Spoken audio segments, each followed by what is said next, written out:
going on. Thank you so much. Pay like $1 million. Shout out TMZ, you up?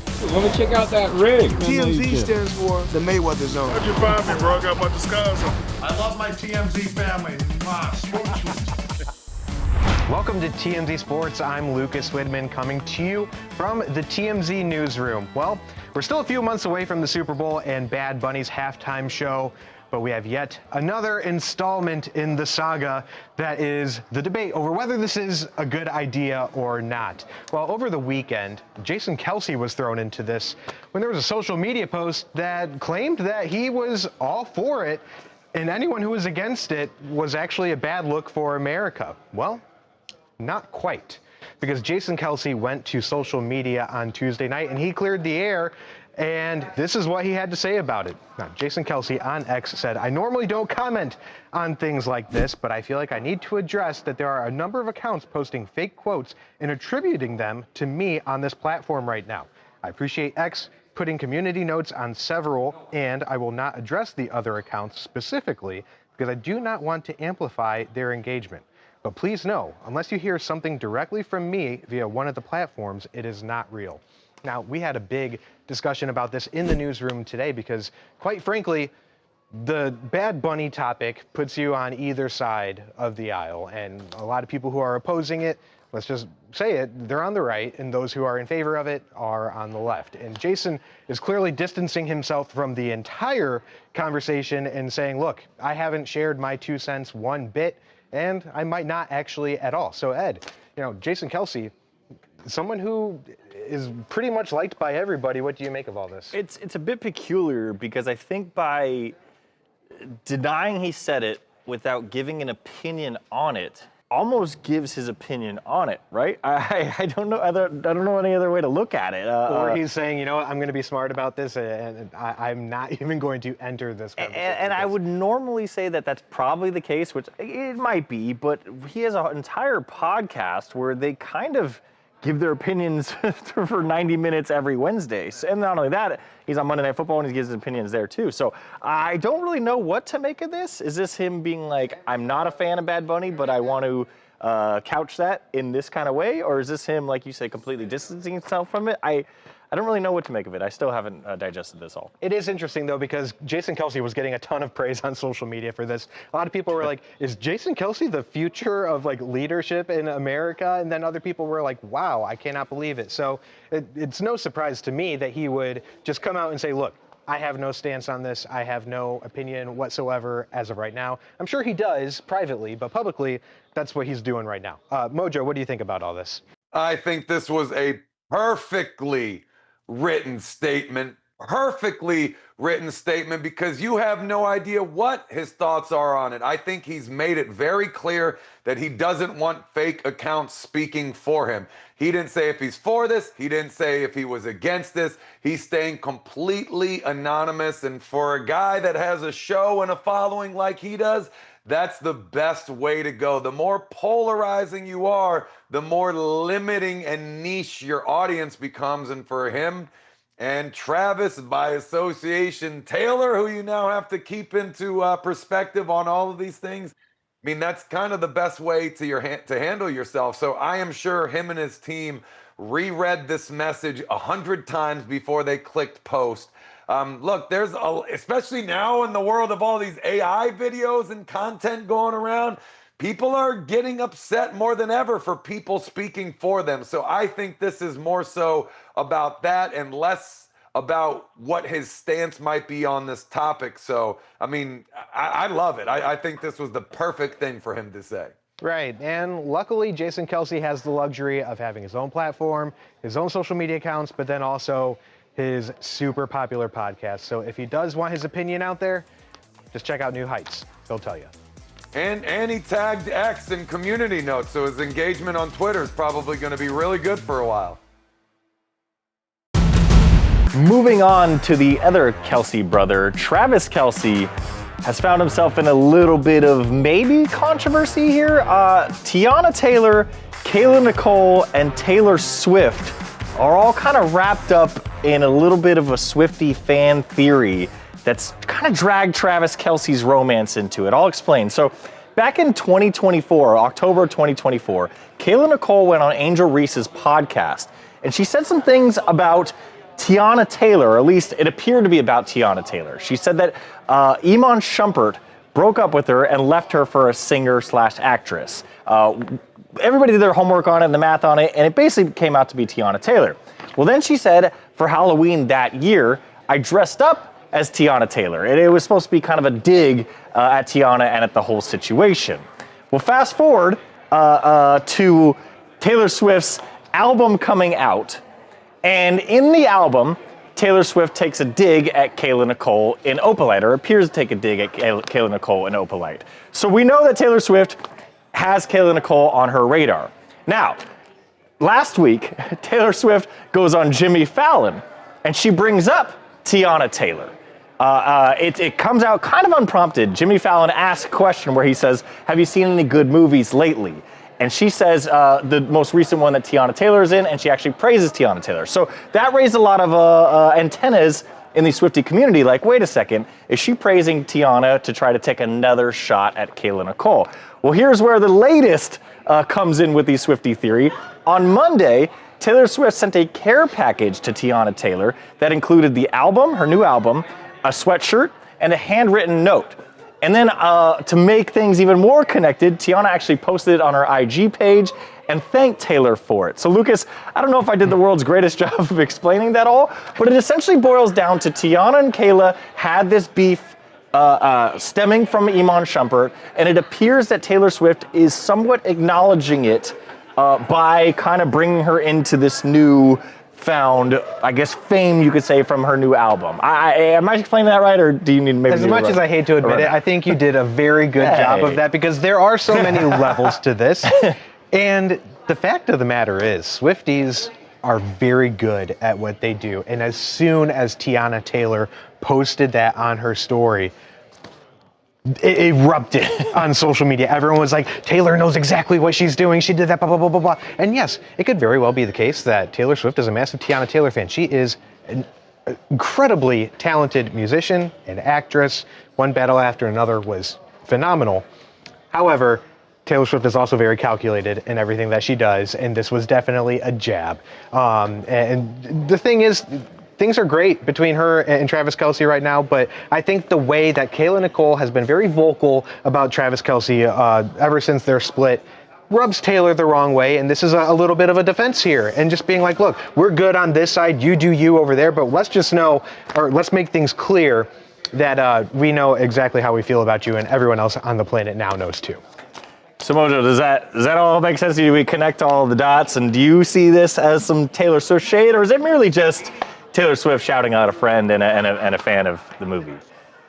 Man, I'm not quite sure. It's just very, very hard for me to believe that Taylor Swift, who is up here in the stratosphere, would play games like this. I don't get it. What does she have to gain from this? I mean, when you're at that level, you're not always worrying about climbing. You're already as high as it can get, right? Like, the only thing you're trying to do is not plummet and reduce your fame and notoriety. And when you get involved with scrums like this, scrums, I said, not scrubs like this, that just lowers your level. So it doesn't make sense. I know these things can stack and add up, and, man, maybe the evidence is pointing towards, repetitious acts here, but I don't know. I will say, Mojo, the Taylor Swift did write an entire diss track, or appeared to write an entire diss track about Charlie XCX, and as I said, she did seem to shade Kayla Nicole in the song Opalite. So, I don't know. We'll see. One thing we know for sure, Taylor Swift doesn't usually reveal her Easter egg, so this will probably remain a mystery for as long as we live. Coming up on TMZ Sports, an incredible feat by Yoshinobu Yamamoto, but not the one you're thinking of. Coming up next on TMZ Sports.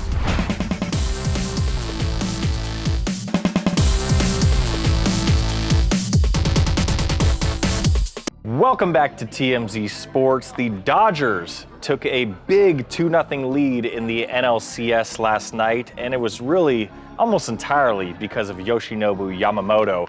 He did something that hasn't been done in nearly a decade versus Milwaukee. He threw a complete game. It's actually the first one in 8 years.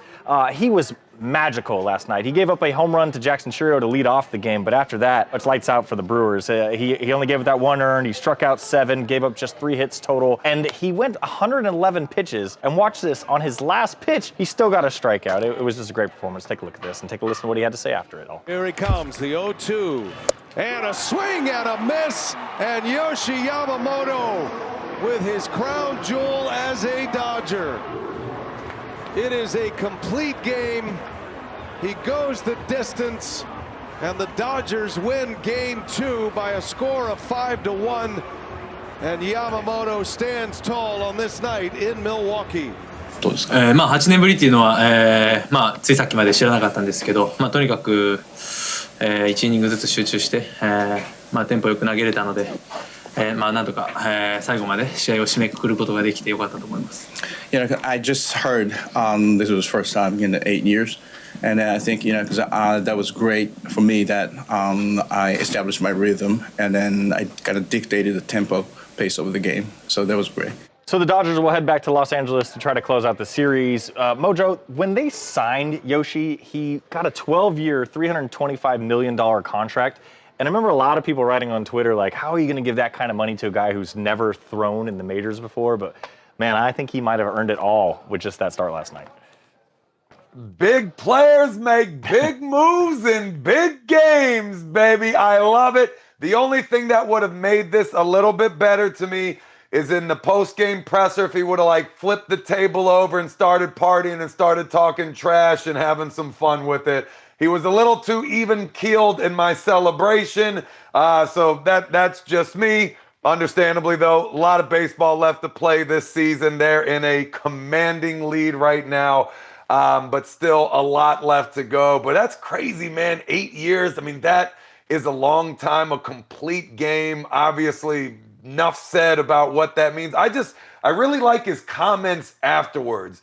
You know, that was important for him to establish a rhythm and dictate the tempo of the game. I mean, he's breaking this down in a way you wouldn't predict. I mean, I think other people would have handled a post-game interview like that way differently than he did. But yeah, I mean, you earn your money in big moments, right? You can break records, you can put up fantastic numbers in the regular season, but if you can't do it in the playoffs and in championship games and in big moments, then people don't care, right? Like people want to see you make those big moments. If you're a little subpar in the regular season, but you can kick it in when it matters, that's what is most important here. So you love to see this. Mojo, it's interesting that you bring up post-game because I think there was something that Yoshi did that it's kind of inexcusable no matter what happened on the mound earlier in the night. I think we have a picture of him on the plane. As you can see, can you guys zoom in on that a little bit? Ooh. Barefoot on the plane. Guys, that's a big no-no. That's a big no. You don't do that on the plane. I don't care if you're Yoshi. I don't care if you're the hero of the night. Can't do it. Too disgusting.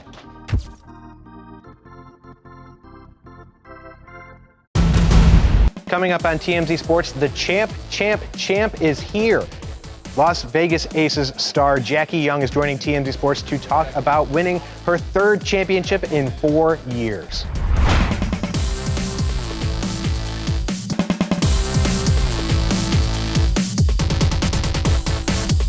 Welcome back to TMZ Sports. Lucas here. The Las Vegas Aces are WNBA champs once again. Well, we had the privilege of speaking with one of the most crucial players on that championship roster, Jackie Young. She gave us a few minutes while she was working an honorary shift at Raising Cane's earlier this week, and she broke it all down, especially that D word, dynasty.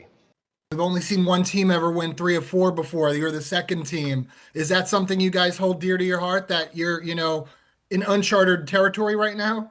Yeah, I mean, I honestly haven't thought a whole lot about it until people bring it up. But, I mean, it would be pretty special, you know, to win 4. But right now we're just going to, you know, celebrate winning our 3rd. Obviously, there's going to be a lot of tension with the CBA expiring. What is your mindset? What's the mindset of the team as this is a very important time for everybody?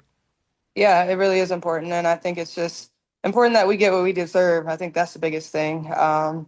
We're playing at the highest level. We're the best in the world. And so just giving us what we deserve. In your mind, what is that? What do you ladies think you deserve?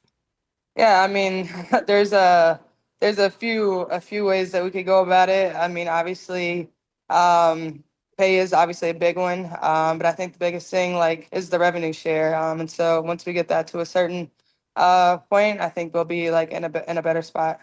And there you have it. Such an important time for Jackie Young, but also a very crucial time for all WNBA players because, as we all know, I mean, going all the way back to All-Star Weekend, they wore the shirts, pay us what we deserve, all that. Shannon, you are a major WNBA fan. What do you make of all this? I mean, there's a lot of tension going on right now. I mean, they have it till October 31st to get it right. But I mean, they want salary, they want revenue sharing. They want piece of the pie, not piece of the part of the pie, basically what Kelce Plum said. And I mean, they made $300 million last year. But the thing is that they have a set percentage, it's 9.3% versus the NBA's, which is 59 to 50%. So this is where the comparison is. And the difference is also is that NBA makes billions of dollars. But they also have another issue. The commissioner has lost respect. I mean, they're not really. I mean, she got booed during the championship with the Aces, and also there's the potential lockout, like you said, the protest with the shirt. So there's a lot of tension right now, and they want the supermax, which is actually now $250,000. They want it to jump to $850,000. I root for them. I want them to make more money because they brought so much more the last 2 years with Caitlin Clark, Angel Reese, and so on and so forth. But money-wise, I don't see it happening. And then you got Unrivaled, that league. They're going to be Unrivaled makes it harder for them because Unrivaled pays more, and yet they have a shorter season, and they get bonuses. So that's going to make it tough for the WNBA and the commissioner, who is not the favorite right now. Right, and this is a lot of numbers here. I'm a big dummy when it comes to that. Mojo, you're a smart guy. What do you make of all this? Yeah, I mean, look, I honestly, the thing that jumps out to me the most with this is that the timing, I feel like, could not be at a better time for the ladies here. It's very easy for everyone to say, oh, Caitlin Clark, Angel Reese, their first year in, of course the numbers are going to boom. And then when the novelty wears off, the numbers kind of dwindle and go back to where they were. But they've had 2 seasons now where they've been able to operate at a high level. I mean, dare I say the buzz, the notoriety has only increased from last season, which just shows a positive trend. And I think it's going to put the ladies in the driver's seat to get something meaningful done here. Coming up, die-hard New England Patriots fan Donnie Wahlberg is telling us he is clearing his schedule for February. Find out why next on TMZ Sports. TMZ has broken some of the biggest stories in pop culture for nearly 2 decades. Now TMZ documentaries continue to break new ground, digging far below the surface on stories that have captivated audiences, stories in the zeitgeist of pop culture. TMZ documentaries available on Hulu and Tubi.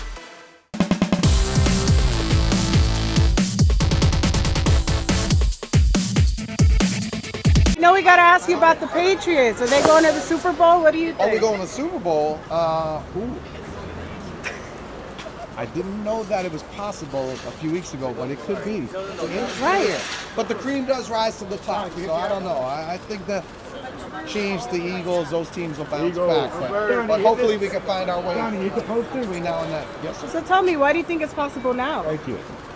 Well, we have a quarterback. But we also have our defense is underrated. We have a great coach, and Christian Gonzalez, Marcus Jones, all those guys are great and underrated. Thank you very much. They are underrated.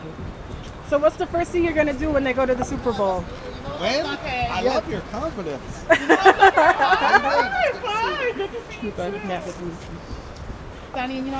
If they go to the Super Bowl, hopefully I can go on the little this one. They got to invite you. They will. Welcome back to TMZ Sports. That was Donnie Wahlberg, a huge Patriots fan, changing up his tune just a little bit. The Patriots, if you weren't aware, started the season 1-2 but they're now on a 3-game winning streak, including some victories over the Buffalo Bills, Carolina Panthers, and New Orleans Saints, which has Donnie thinking maybe they might be able to make the Super Bowl in February. Mojo, you've seen a little bit of the Patriots this season. Do you think he's right to maybe have some dreams of championships, or is it a little early? So you're saying there's a chance. That's what Donnie Boy is saying. It's been a rough road for the Patriots, only fairly recently. Of course, they, for a long time, were the best football team in the history of football teams. So there's that. You can never feel overly bad for Patriots fans ever when they were that good for that long. But ever since Mr. Brady flew the coop, that team has seen some rough times. And this is a guy, Donnie Wahlberg, that knows a lot about punishment. I mean, that's Detective Eric Matthews from 3 different Saw movies being tortured from start to finish. So he knows a little bit about that life. But yeah, Ed, if you can crack into the playoffs, you got a shot at the Super Bowl. You just got to make your way in. You just got to hit stride at the right time. I mean, think back to when the Giants knocked off the undefeated Patriots of all teams.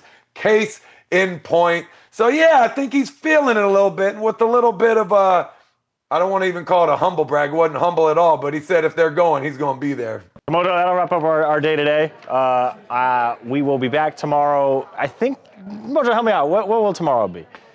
Oh, okay. Not a bad alley-oop, Ed, for Team Mojed. But on behalf of everyone here on TMZ Sports, except for Keith and Ed, who are the most negative people on the show, we will see you tomorrow.